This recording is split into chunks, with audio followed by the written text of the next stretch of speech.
नमस्कार मित्रांनो, आज आपण हाऊसकीपिंग क्लीनिंग कॅडी याबद्दल माहिती घेऊया। या अगोदरच्या व्हिडिओमधून आपण कलर कोडेड डस्टर्स आणि हाऊसकीपिंग टास्की केमिकल्स याच्याबद्दल माहिती घेतली होती। पण हे केमिकल्स आणि हे डस्टर्स कसे ठेवायचे आणि कुठे ठेवायचे, तर ते ठेवायचे असतात कॅडीमध्ये। तर आज आपण माहिती घेऊया हाऊसकीपिंग क्लीनिंग कॅडीबद्दल।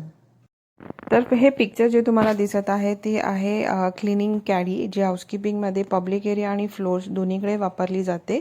तर कॅडीमध्ये तुम्ही एक बघत असाल की तिथे 3 कंपार्टमेंट आहे आणि तुम्ही या कॅडी कस्टमाइज करून घेऊ शकता। जर तुम्हाला 4 कंपार्टमेंटची हवी असेल, उंचीने मोठी हवी असेल, रुंद हवी असेल, तेही तुम्ही बनवून घेऊ शकता। पण बेसिकली या अशा टाईपच्या कॅडा हॉटेल्समध्ये आपण वापरतो।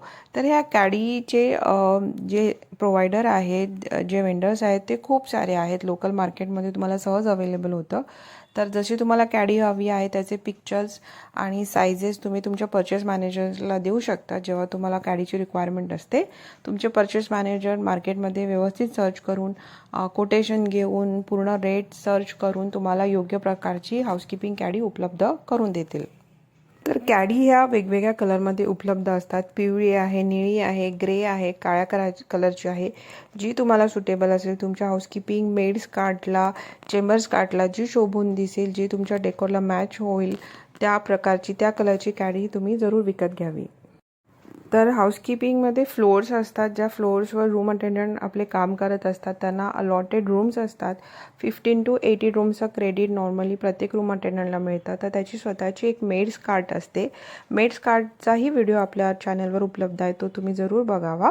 तर मेड्स कार्टवर आपलं गार्बेज असतं आणि सॉईल लिनेन हॅम्पर असतं आणि गार्बेज हॅम्परच्या खाली थोडीशी स्पेस मोकळी ठेवलेली असते व्हील्सच्या वरती, तिथे तुम्ही ही कॅडी फिट करायची असते। पिक्चरमध्ये तुम्हाला क्लिअरली आयडिया येईल।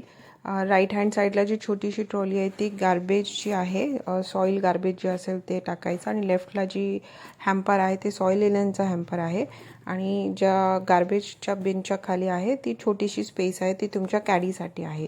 तर कॅडीच्या वरती तुम्ही बघाल तर थोडीशी स्पेस ही मोकळी आहे, कारण की तुमचे स्प्रेगन तिथे येतात आणि स्प्रेगन हे उभे राहिले पाहिजे, त्यासाठी ही तेवढी स्पेस दिली गेली आहे। काही मेड्स कार्टमध्ये कॅडीच्या वरचं जे हॅम्पर आहे ते कधी कधी सॉईल लिनेनचं असतं आणि त्या बाजूचं हॅम्पर हे गार्बेजचं असतं। तर वाईस वर्सा कशाही प्रकारचं असू शकतं, पण एक छोटी स्पेस ही कायम कोणत्या तरी एका हॅम्परच्या खाली मोकळी ठेवलेली असते। त्याच्यावर थोडीशी उंचीही ठेवलेली असते, ती तुमच्या कॅडीसाठी तुम्ही वापरायला हवी। पब्लिक एरिया क्लिनिंगसाठी आपल्याला मेड्स कार्टची गरज नसते, तिथे आपल्याला फक्त हाऊसकीपिंग कॅडीची गरज असते। पण आपल्याला जी ट्रॉली दिलेली असते ती तुम्ही पिक्चरमध्ये बघाल, या प्रकारची ट्रॉली आपण पब्लिक एरियामध्ये वापरतो, जिथे व्रिंगर ट्रॉली पण आहे एका साईडला, जिथे बकेट आहे। व्रिंगर ट्रॉली म्हणजे बकेट असतं, तिथे आपण पाणी घेऊ शकतो, मॉप अपला वॉश करू शकतो, क्लीन पाणी घेऊ शकतो। साईडला दुसऱ्या कंपार्टमेंटमध्ये क्लीन पाणी असतं, तिने आपण मॉप करू शकतो। मग पाण्यामध्ये आपण आपलं केमिकल डिझॉल्व करू शकतो, वरती स्प्रेगनमध्ये जे केमिकल आहे त्या प्रकारे। साईडला तुम्ही बघत असाल एक खूप मोठं येलो कलरचं हॅम्पर आहे, ते सॉईल गार्बेजचं हॅम्पर आहे, तिथे तुम्ही गार्बेज विकू शकता। अशा प्रकारच्या ट्रॉल्या आपण पब्लिक एरियामध्ये, जिथे खूप सारा फुटफॉल असतो, खूप सारे लोक येत जात असतात, तिथे वापरू शकतो। अशा प्रकारच्या ट्रॉलीज तुम्ही मॉलमध्ये, जिथे फूड कोर्ट असतं, मोठा एरिया असतो, तिथे हाऊसकीपिंग टीम जी असते ते अशा प्रकारच्या ट्रॉलीज वापरतं। तर वरचा जो कंपार्टमेंट तुम्हाला दिसतो, जिथे स्प्रेगन उभे आहेत, तिथे त्यांची कॅडी आहे, हाऊसकीपिंग क्लिनिंग कॅडी आहे। तर ती कॅडी ते वापरतात। जर कॅडी नसेल वापरायची तर एक प्लेन अशी जागा दिलेली असते, जिथे तुम्ही तुमचे स्प्रेगन, तुमचे डस्टर्स वगैरे ठेवू शकतात। तर कॅडी ठेवायची जागा ही वेगवेगळी असते, मेड्स कार्टवर वेगळी असते आणि इथे वेगळी आहे। तर आय होप तुम्हाला कळलं असेल की housekeeping maids cart, room attendant trolley, chambers cart हे वेगळं आहे आणि हाऊसकीपिंग कॅडी हे प्रकार वेगळा आहे। मेड्स कार्टमध्ये तुम्ही लिनेन हॅम्पर असतं, लिनेन फ्रेश ठेवू शकता, तुमच्या सप्लाईज ठेवू शकता। एका बाजूला तुम्ही तुमचा गार्बेज इकट्ठा करू शकता आणि गार्बेजच्या खाली एक छोटीशी एक छोटंसं बास्केट टाईप असतं, त्याला आपण हाऊसकीपिंग कॅडी ठेवतात, ज्याच्यामध्ये फक्त केमिकल, डस्टर्स आणि टॉयलेट ब्रश असं काही ठेवलं जातं। आणि ते कॅडी आहे आणि मेड्स कार्ट वेगळी आहे। आणि जी समोर जी तुम्हाला दिसते आहे ती पण हाऊसकीपिंग ट्रॉली आहे, जी पब्लिक एरियासाठी आहे। मेड्स कार्ट आहे ते फ्लोअर अटेंडंटसाठी आहे। तर हाऊसकीपिंग क्लिनिंग कॅडीमध्ये आपण काय काय ठेवायचं ते आपण बघूया. त्याच्यामध्ये आपण केमिकल्स ठेवायचे. तर कोणते केमिकल्स ठेवायचे? तर केमिकल्स हे आपल्याला मोठ्या मोठ्या कॅनमध्ये येतात 5 लिटर्सच्या, किंवा आपल्या हॉटेलमध्ये केमिकलचे डिस्पेन्सर असतात, त्याच्यामध्ये ते कॅन इन्स्टॉल केलेले असतात. जर केमिकल डिस्पेन्सर नसेल तर आपल्याला मोठे मोठे कॅन असतात, ते आपण पहिलं बकेटमध्ये डायल्यूट करायचं आणि मग ते आपण वापरायचं. तर स्प्रे गन आपल्याला लागतात. तर आपल्याला मिनिमम 4 स्प्रे गन लागतात. एक असतो R1साठी, एक असतो R2साठी, एक असतो R3साठी, एक असतो R5साठी. तर हे स्प्रे गन आपल्याकडे असले पाहिजे. आपण रूम क्लीन करत असताना आपण रूम क्लीन करतो, बेड बनवतो, बाथरूम क्लीन करतो आणि पूर्ण डस्टिंग करतो. आणि रूममध्ये कशाही प्रकारचा स्मेल घाणेरडा नसला पाहिजे किंवा उबट स्मेल नसला पाहिजे. एक सुंदर छान सुवास असला पाहिजे त्यासाठी आपण एअर फ्रेशनर स्प्रे करतो. तर हे आपल्याला बेसिक मिनिमम रिक्वायरमेंट आहे जे आपल्या गाडीत लागतं. तर R1 हे तुम्हाला माहिती आहे, हे बाथरूम क्लीनर आहे जे मस्ट आहे. त्याच्यानंतर R2 आहे, ते ऑल पर्पज क्लीनर आहे, प्लस आपण ते डस्टिंगसाठी वापरायचं आहे. R3 आहे, ते आपल्याला ग्लास क्लीनर आहे. ग्लास म्हणजे तुमच्या बाथरूममध्ये मिरर असेल, तुमच्या बेडरूमचा विंडोचा जे ग्लास आहे ते देखील त्याने आपण साफ करू शकतो. एखादं कॉफी टेबल आहे रूममध्ये, त्याच्यावरती ग्लास आहे, ते पण आपण R3ने क्लीन करू शकतो. दुसरं आहे R5 हे एअर फ्रेशनर आहे. खूप सुदिंग आणि खूप छान आहे, ready to use air freshener असतं. आपलं जेव्हा काम पूर्ण होतं आणि आपण रूममधनं बाहेर यायला लागतो तेव्हा आपण स्प्रे करत करत बाहेर यायचं आहे. आणि नंतर आहे टॉयलेट बोल क्लीनर, ते आहे R6, तेही रेडी टू यूज असतं. तर R6 वापरण्यासाठी स्प्रे गन नसतो, त्याच्यासाठी एक दुसरी बॉटल असते. हे R6चा आपलं स्प्रे कॅन आहे, जे 5 लिटर mlचं असतं. हे रेडी टू यूज आहे. तर ह्याच्यामधलं जे केमिकल आहे ते आपण R6च्या वेगळ्या बॉटल्स असतं, जे तुम्हाला आता पिक्चरमध्ये दिसत आहे ते R6 टॉयलेट बोल क्लीनरच्या बॉटल्स आहेत, त्याच्यामध्येच तुम्ही R6 घेतलं पाहिजे, ते स्प्रे गनमध्ये नाही घ्यायचं. हे जसं R1 आहे ते R6वाल्या बॉटलमध्ये आपण नाही घेऊन चालत, ते आपल्याला स्प्रे कॅनमध्ये किंवा स्प्रे गनमध्ये गेलं होतं. ह्याला म्हणतात स्प्रे गन किंवा स्प्रे कॅन. आणि अगोदरची जी बॉटल होती जी फक्त R6साठी वापरली जाते, ती R6 टॉयलेट बोल क्लीनरची बॉटल आहे. R6 टॉयलेट बोल क्लीनरची जी बॉटल आहे त्याचं जर तुम्ही कॅप ओपन कराल, झाकण उघडाल, तर तुम्हाला त्याच्या आत नोझल दिसेल. त्या नोझलने केमिकल टॉयलेट बोलमध्ये कोपऱ्यांना व्यवस्थित आपण टाकू शकतो. त्याच्यासाठी ती नोझलवाली बॉटल आहे. बाकी सगळे केमिकल्स आपल्याला वापरायचे आहेत ते स्प्रे गन किंवा स्प्रे कॅनमध्ये वापरायचं, ज्याचं पिक्चर आपण आता बघितलं. ही पण एक R6ची नोझलवाली बॉटल आहे, ज्याच्यामध्ये R6 जे रेडी टू यूज केमिकल आहे ते आपण टाकायचं आहे. या बॉटलवर जे R6 लिहिलेलं जे स्टिकर दिसतं ते स्टिकर लावणं खूप गरजेचं असतं. सगळ्या spray गनवर R1, R2, R3, R5, R6 हे जे स्टिकर्स आहेत ते लावणं खूप गरजेचं असतं. तर हे स्टिकर तुम्हाला कुठून मिळणार? जो तुमचा वेंडर आहे, जो तुम्हाला टास्कीचे केमिकल प्रोव्हाइड करतो, तुम्ही त्याला सांगायचं असतं की तुम्हाला अशा प्रकारचे स्टिकर्स हवे आहेत. प्रत्येक केमिकलचे तुम्हाला 15-15, 20-20 स्टिकर्स हवे आहेत, तर ते तसे तुम्हाला प्रोव्हाइड करतात. जॉन्सन डायव्हर्सी जे टास्की केमिकल्स आहेत तर त्यांचा एक रिप्रेझेंटेटिव्ह प्रत्येक एरियामध्ये अवेलेबल असतो. तर तो तुमच्या एरियाचा, तुमच्या डिस्ट्रिक्टचा रिप्रेझेंटेटिव्ह कोण आहे ते तुम्ही शोधून काढू शकता. तुमच्या परचेस मॅनेजरला विचारू शकता की टास्की केमिकलचा रिप्रेझेंटेटिव्ह कोण आहे. तो कंपनीचा माणूस असतो. ते तुम्हाला फ्रीमध्ये ट्रेनिंगही प्रोव्हाइड करतात की केमिकलचं डायल्युशन कसं व्हायला पाहिजे आणि कसं केमिकल यूज करायचं, त्याचं डेमॉन्स्ट्रेशनही ते तुम्हाला आपल्या रूम अटेंडंटना देतात. प्लस मशीन कसे वापरायचे त्याचेही डेमॉन्स्ट्रेशन देतात. जर तुम्ही टास्कीचे मशीन्स वापरत असाल तर ते खूपच चांगली सर्व्हिस प्रोव्हाइड करतात टास्की हे कंपनी म्हणजे जॉन्सन डायव्हर्सी. आणि त्याचा तुम्ही जरूर फायदा घ्यावा. त्या रिप्रेझेंटेटिव्हबद्दल बरोबर तुम्ही कायम कॉर्डिनेट करा, कम्युनिकेट करा. आणि जेव्हा स्टिकर्स लागतात, ट्रेनिंगची गरज असते, नवीन कोणतं केमिकल हवं आहे त्याच्याबद्दल इन्फॉर्मेशन हवी आहे, तुमचं केमिकल डिस्पेन्सर कसं यूज करायचं आहे किंवा ते खराब झालं आहे, याबद्दल सगळी इन्फॉर्मेशन, इन्क्वायरी, क्वेरी तुम्ही त्या रिप्रेझेंटेटिव्ह बरोबर करू शकता. या पिक्चरमध्ये तुम्ही बघू शकता की हे एक स्प्रे गन किंवा स्प्रे कॅन आहे, त्याच्यावर तुम्ही स्टिकर बघू शकता. तर प्रत्येक केमिकलचं स्टिकर हा अवेलेबल असतं पुढच्या बाजूने आणि पाठच्या बाजूने. ते स्टिकर तुम्ही जरूर लावा. रोजच्या रोज डेली वर्क मध्ये पण लावा आणि तुमचे हाऊसकीपिंगचे ऑडिट्स होत असतात तेव्हा तर हे स्टिकर्स खूप मस्त आहेत.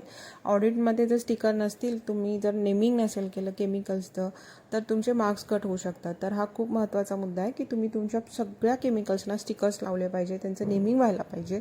कधी रूम अटेंडंट घाई गडबडीत चुकीचं केमिकल वापरतात, चुकीच्या ठिकाणी वापरतात आणि त्याचे खूप भयानक परिणामी होऊ शकतात. तर ते तसं नाही व्हायला पाहिजे, म्हणून नेमिंग हे खूप जरुरीचं आहे. तर केमिकल ठेवून झाले तुमचे स्प्रे गनमध्ये, तर नंतर तुम्ही अजून काय ठेवू शकता, तर तुम्हाला कलर कोडेड डस्टर्स हे ठेवावे लागतात. आपल्या चॅनलवर कलर कोडेड डस्टर का वापरले जातात, कुठे वापरले जातात ह्याचा एक सविस्तर व्हिडिओ आहे, तो तुम्ही जरूर बघावा. तर कलर कोडेड डस्टर एक स्पेसिफिक घडी घालून ठेवायचे असतात आपण क्लिनिंग कॅडिंगच्या कोपऱ्यामध्ये. तुम्ही ग्लोव्ज ठेवू शकता. तर तुम्ही टॉयलेट बोल क्लीन करता तेव्हा तुम्हाला ग्लोव्ज हातात घालणं खूप कंपल्सरी असतं. तर तुमचे एक पेअर ऑफ ग्लोव्ज तुमचे तिथे असायला पाहिजे. स्पंज ठेवू शकता. जर तुमचं असं काही डेलिकेट एरिया असेल तिथे तुम्हाला स्क्रबर यूज नाही करायचा, तर तुम्ही स्पंज करू शकता. स्कॉच ब्राईटचे जे स्क्रबर असतात तेही तुम्ही तुमच्या कॅडीमध्ये ठेवले पाहिजे. बाथरूमचा बाथटब घासायचा असेल, सिंक घासायचा असेल तर त्याचा आपण वापर करू शकतो. त्याच्याबरोबर ग्लास असतं, त्याचं ग्लास क्लिनिंग करण्यासाठी एखादं वायपर असतं किंवा स्क्विझी असतो. तर जो छोटा साईजचा असेल तर तुम्ही तुमच्या कॅडीमध्ये ते बसवू शकतात.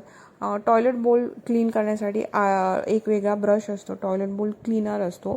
त्या ब्रशबरोबर खाली एक भांडंही असतं, एक छोटंसं कंटेनर असतं. ते कंटेनर आणि ब्रश तो तुम्ही तुमच्या कॅडीमध्ये हा ब्रश आणि ते खालचं कंटेनर तुम्ही ठेवलं पाहिजे. म्हणजे तुमचं R6 टॉयलेट जे असतं ते तुम्ही व्यवस्थित R6 घालून स्क्रब करू शकता. तर ही क्लिनिंग कॅडी कशी वापरायची आहे, जसं सांगितलं मेड्स कार्डच्या खाली ठेवायची आहे. ही कॅडी नेहमी क्लीन असली पाहिजे. त्याच्यामध्ये जे काही आपण सांगितलं आहे, डस्टर्स, केमिकल स्प्रे गन, तुमची स्क्विझी आहे, ग्रीन पॅड आहे, ते सगळं तुम्ही व्यवस्थित स्टॉक करून ठेवा. आणि जेव्हा तुम्ही रूम क्लिनिंग चालू करता तेव्हा तुम्ही ही कॅडी आणून बाथरूममध्ये ठेवा. तुम्ही R6 स्प्रे करा, टॉयलेट बोलमध्ये पाणी पुश करा टॉयलेटचं WCचं. तुम्ही R1 स्प्रे करा पूर्ण बाथरूममध्ये, मिररमध्ये R3 स्प्रे करा. तोपर्यंत हे सगळे केमिकल सेट होऊ द्या तुमच्या बाथरूममध्ये. तुम्ही बेड बनवून घ्या आणि जशी आपली प्रोसिजर आहे तर तसं प्रोसिजरने 1 बाय 1 बेड बनवून झाला, बाथरूम क्लीन करून झालं, हे सगळं झालं. त्याच्याबद्दल डिटेल व्हिडिओ आपण नंतर करूया की room cleaning step by step कसं करायचं, हे मी तुम्हाला खूप ब्रीफमध्ये सांगत आहे. आणि एंडला तुमचं सगळं रूम क्लिनिंग झालं त्याच्यानंतर तुम्ही R5 तुमचा स्प्रे करा आणि रूममधनं बाहेर या. कधी गेस्ट आपल्याला फक्त बाथरूम क्लिनिंगसाठी बोलवतात. त्या टाईमला तुम्ही ही फक्त कॅडी तुमची हातात घेऊन बाथरूम क्लीन करून देऊ शकता. आणि ही कॅडी तुम्हाला मॉर्निंग, आफ्टरनून, नाईट या तिन्ही शिफ्टमध्ये वापरायची असते. कारण की bathroom cleaning call, bathroom touch up call, freshen up call हे सारखे येतच असतात हाऊसकीपिंगमध्ये. तर ही मेंटेन कशी करायची, तर ही प्लास्टिकची कॅडी असते. त्याच्यामध्ये काही नाही, आपण स्क्रबने क्लीन करायची आणि चांगली सुकवायची किंवा डस्टरने व्यवस्थित पुसून घ्यायची आणि आपण आपले परत केमिकल स्प्रे गन हे सगळं व्यवस्थित ठेवायचं. पण एकंदरीत रूम अटेंडंटचं क्लिनिंग, रूमचं क्लिनिंग, कॉरिडोरचं क्लिनिंग, पब्लिक एरियाचं क्लिनिंग ह्याच्याबद्दल त्यांचा खूप फोकस असतो. पण जे त्यांचे क्लिनिंग इक्विपमेंट्स आहेत, क्लिनिंग मटेरियल्स आहेत, त्याच्यामध्ये क्लिनिंग करण्यामध्ये ते जास्त फोकस देत नाही किंवा त्याच्यामध्ये जास्त इंटरेस्ट घेत नाही, हे मी माझ्या अनुभवाने तुम्हाला सांगू शकते. तर एव्हरी शिफ्ट सुपरवायझरने हाऊसकीपिंग रूम अटेंडंटची कॅडी चेक करायला पाहिजे, हाऊसकीपिंग मेड्स ट्रॉली चेक करायला पाहिजे, डस्टर्स लॉन्ड्रीमध्ये तुम्ही धुवायला द्यायला पाहिजे, स्प्रे गन तुमची शिफ्ट संपल्यावर तुम्ही ते भरून घ्यायला पाहिजे तुमच्या केमिकल डिस्पेन्सरमधनं. जसं housekeeping supervisor room, corridor, public area check करते, तसंच सुपरवायझरचं काम आहे की pantry, maids card, trolley, caddy हे चेक करायचं. आणि रूम अटेंडंटचं ही जबाबदारी आहे की हे स्वच्छ ठेवायचं. आफ्टर एव्हरी शिफ्ट, तुमची शिफ्ट झाल्यावर दुसरा रूम अटेंडंट ती कॅडी, ती ट्रॉली वापरणार आहे तर ते तुम्ही त्याला स्वच्छ करूनच दिलं पाहिजे. डस्टर्स तुम्ही लॉन्ड्रीमध्येच दिले पाहिजे. स्प्रे गनमध्ये केमिकल संपलं असेल तर डिस्पेन्सर एरियामध्ये जाऊन स्प्रे गन तुम्ही भरला पाहिजे. स्कॉच ब्राईट खराब झालं असेल, वोन आउट झालं असेल तर तुम्ही फेकून द्या, नवीन स्कॉच ब्राईट सुपरवायझरकडनं मागून घ्या. टॉयलेट ब्रशचे ब्रिसल्स खराब झाले असतील, बोथट झाले असतील तर त्याने क्लिनिंगही होणार नाही, तर तो फेकून द्या, नवीन टॉयलेट ब्रश वापरा. ग्लोव्ज तुम्ही दररोज नवीन घ्यायला पाहिजे. तर ह्या सगळ्या गोष्टी तुम्ही लक्षात ठेवायला पाहिजे. हाऊसकीपिंगमध्ये प्रत्येक गोष्टीची इन्व्हेंटरी होत असते, तसं सुपरवायझरचं काम आहे की या सगळ्या गोष्टींची इन्व्हेंटरी ही तुम्ही डेली बेसिसवर किंवा वीकली बेसिसवर घ्यायला पाहिजे. तुमच्या रूम अटेंडंटकडे व्यवस्थित स्प्रे गन आहे का, त्याच्यात ते केमिकल भरत आहेत का, त्यांना केमिकलची माहिती आहे का, त्यांना डायल्युशन समजतं आहे का, टॉयलेट ब्रश खराब झालं तर नवीन टॉयलेट ब्रश द्या, स्प्रे गनवर स्टिकर्स आहेत का ते सुपरवायझरने चेक करायला पाहिजे. आणि रूम अटेंडंटही त्याच्या इनिशिएटिव्ह घेऊन त्यांनी स्वतःचं काम स्वतः करायला पाहिजे. कारण की जितकं तुम्ही तुमच्या क्लिनिंग इक्विपमेंट्स मटेरियल ह्यांची काळजी घ्याल, ते स्वच्छ ठेवाल, तितके जास्त टाईम ते चालतील आणि ते तुम्हाला सर्व्हिस देतील. तर अशा प्रकारे हा व्हिडिओ तुम्हाला हेल्पफुल झाला असेल अशी मी आशा करते. अशाच प्रकारच्या व्हिडिओमधनं आपण पुन्हा एकदा भेटूया. तोपर्यंत हॅपी हाऊसकीपिंग. बाय.